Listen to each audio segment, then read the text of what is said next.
Hello, it's that time of year again when I realise I haven't actually played that many games that came out this year.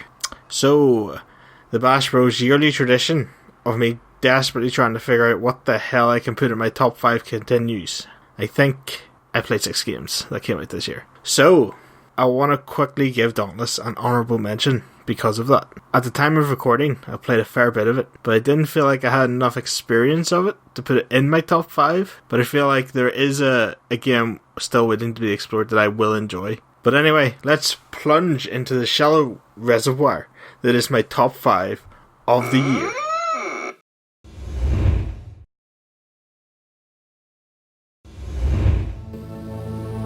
At number 5, I have put Void Bastards.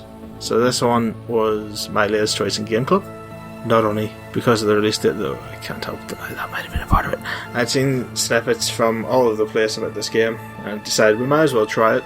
The roguelike genre is something I've dabbled in the past, but it's not one I would generally seek out, so I'll admit I'm likely to be a lot more lenient with this game than an avid fan of the genre. I feel the shooting isn't fantastic, but it does get the job done.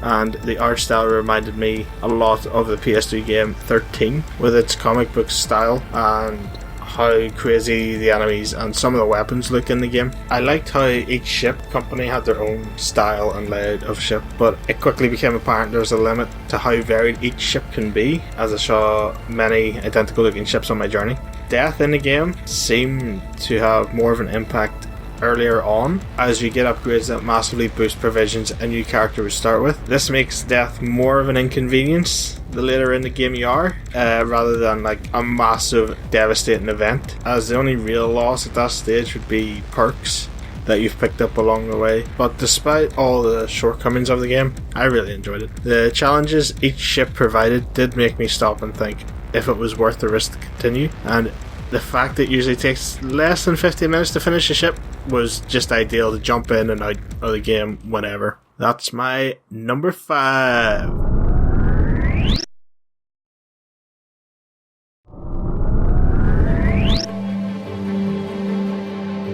At number 4, I have put Teamfight Tactics.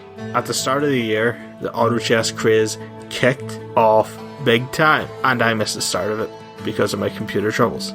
However, once I got back up and running, I jumped into the Dota 2 mod and I enjoyed the hell out of it. But once Riot released Teamfight Tactics, it quickly overtook the auto chess mod and became the main game for me. In the beginning, it was rough around the edges, there's a lot of useful information just not there, but ever since they've done a good job adding the information into the game, so you know what your percentage is to get a certain cost of unit, how much damage your units did, stuff like that. And they've mixed up the game with cycling in units, mixing up different origins and classes. And the only reason I haven't put this as number 5, honestly, is because I've spent a lot more time in this than I did with Void Bastards. So that's my number 4.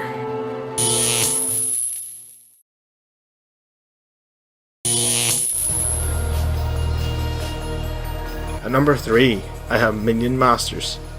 This is a game that myself and IY have spent a lot of time with over the last 6 or so months. The game describes itself as a cross between a deck builder, MOBA, and tower defense. The simplicity is brilliant. Make a deck, jump into a game, and send minions to kill the other player. Easy. And the flexibility of the deck building is great. You can pick from well over 200 cards at this stage, and while some units are kind of broken, it's definitely more about synergy and playstyle than the pure power of a single card.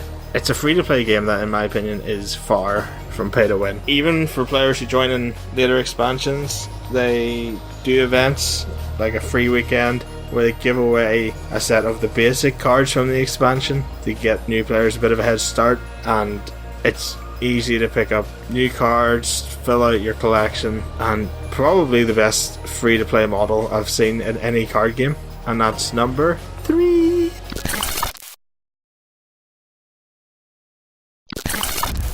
Wondering what's going on, eh? One question first. Are you feeling anything that can be construed as explosive cell death? No? Wonderful. Let's get started. At number 2, I have The Outer worlds. This is a game I was really looking forward to, and it did not disappoint. You can definitely get the Fallout New Vegas 5 from the dialogue, and the combat is similar to what you would get in a modern Fallout game. I really enjoyed the game.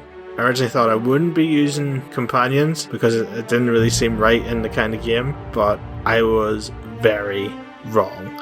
I loved the companions. Well, the ones I didn't kill anyway. Their personalities were well developed. Sometimes the reason for them joining you was a bit like the medic who joins because she doesn't like owing people favors. Not really the best reason to leave with a random dude on an adventure across space, but hey, why not? Their side quests were also a lot of fun, gave more insight into each character. Also, Felix literally drop kicks enemies, so there's that. The game has a lot of side quests and a lot of different branches to the main quest with different choices coming into play, different factions and all that good stuff. However, the two big issues I had with the game. The first was that the choices didn't really seem to have much of an impact on the game until the very end, where it seemed to determine what factions helped you with the final mission and what happened in the post-game scenes, which described the long-lasting impact of your choices. But playing the game, I didn't really notice the choices. Like, the only thing that would happen is the opposing faction turn hostile, or maybe they would just be wiped off the map, which, you know, same thing to me, because they're dead either way, but isn't really an interesting outcome. The second issue I had was I felt the game was a bit too short. I played it for just over 20 hours, finished nearly every side quest, apart from the ones where I killed the quest givers. Whoops. And I definitely didn't rush through the main story, so I feel like there could have just been more they could have put in the game, but other than that, really enjoyed it, and I can't wait to see what they come up with next. And that is number 2.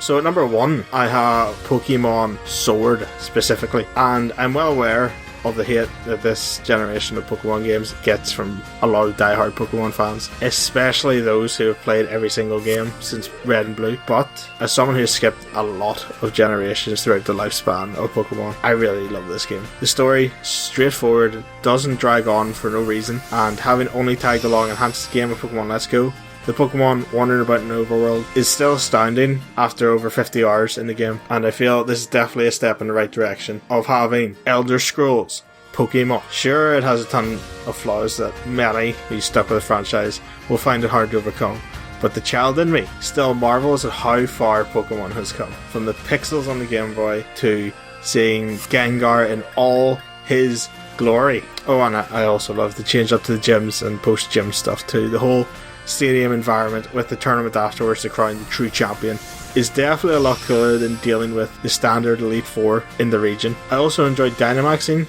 more than the Mega evolutions of the past, and it's always funny seeing the skill Pokemon behind the trainers, such as Diglett. There's also the cool looking G-Max forms some Pokemon get, like the Snorlax that was recently introduced, and the golden shiny Butterfree wings. So this pick is for the 9-year-old me who spent so long completing the Pokédexes in both Pokemon Blue and Pokemon Yellow, because he would be amazed at the game we have today. And that is my game of the year.